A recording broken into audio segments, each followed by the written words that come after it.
ഈശ്വര ഈ കൊല്ലെങ്കിലും അഡ്രോട്ടായ പിള്ളേര് സിനിമക്കാരനെ.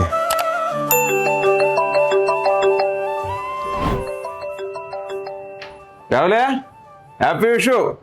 നാട്ടിൽ നിന്ന് അമ്മാമ്മ വരുന്നുണ്ട്. ഓക്കെ, 8 മണിക്കല്ലേ? ആ ഞാൻ പിക്ക് ചെയ്തോളാം. നീ പെട്ടെന്ന് കയറണോ?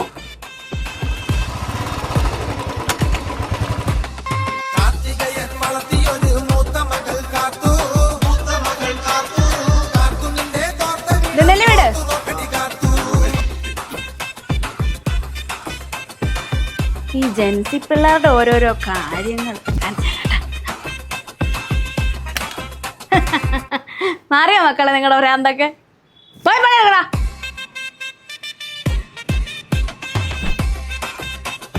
നെയ്ച്ചോറോ? പോയി ശർക്കര എടുത്തിട്ട് വാ, വല്ല പായസം ഉണ്ടാക്കാം.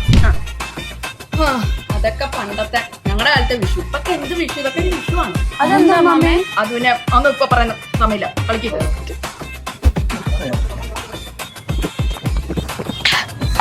ഉള്ളത് പറയാലോ, ലവ് ഒക്കെ വേസ്റ്റാ. എന്നാ അമ്മാമ്മ അങ്ങോട്ട് രാവിലേട്ടൻ്റെ അമ്മൂമ്മ നടിയാണ്ടിരിക്കും.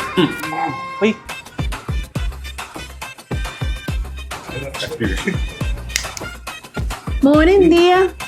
അമ്മാമ്മ ഞാൻ ഒരു ഇൻഫ്ലുവൻസർ ആണ്. എന്താ മോനെ ഗവൺമെന്റ് ജോലിയൊന്നും കിട്ടിയില്ലേ? ഇവരെന്നാ ഈ ഫോൺ എടുക്കാത്തെ? കോയമ്പത്തൂർ എന്താ ചൂട്? എന്നാ ഫോൺ എടുക്കാത്തെ? അമ്മാമ വന്നിട്ടുണ്ട്. എല്ലാവർക്കും കൈ നീട്ടു തന്നി. ആ എനിക്ക് എന്റെ അമ്മാമ്മേനെ കണക്ക് കൂട്ടിയാവണോടാ. അമ്മമ്മേ അമ്മമ്മ എന്തേ?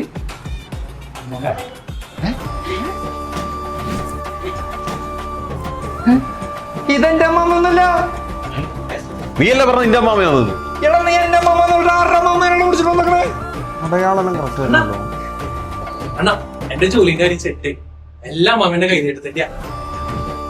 ശരിയാ, എന്റെ സ്റ്റോക്സ് ഡബിളായി. അതെ, നിങ്ങളല്ലേ പറഞ്ഞ ഈ പ്രായത്തിൽ എനിക്ക് പെണ്ണ് കിട്ടില്ലാന്ന്. എന്റെ പെണ്ണ് സെറ്റായി. അല്ല, അപ്പൊ ഈ അമ്മമ്മ ആള് കൊള്ളാലോ.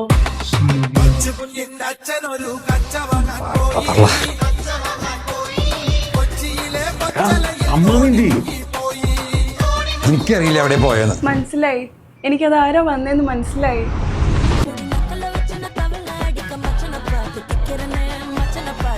സോറി അണ്ണ, ട്രെൻഡ് ആയതുകൊണ്ട് പാട്ട് മാറിപ്പോയി.